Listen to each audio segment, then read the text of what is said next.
Bộ quá to luôn nhé cả nhà nhá, đuôi xòe này. Đây là hót ở trạng thái bình thường mà đuôi đã xòe như này rồi. Em này mà căng mà cho hót đấu nó gân mình lên nó đấu với đối thủ là sẽ xòe hết bản luôn. Đấy, giọng đấu rất là nhiều giọng luôn cả nhà nhá, giọng tốc độ mỏ cực nhanh mà bộ thì to này. Mình củ đậu này, đuôi lá vả này, đúng chất chim hót tuyệt vời đấy. Đấy.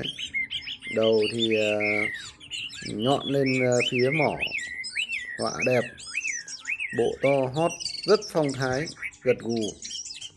Mẫu chim này ra cội chơi thì ok luôn cả nhà nhá.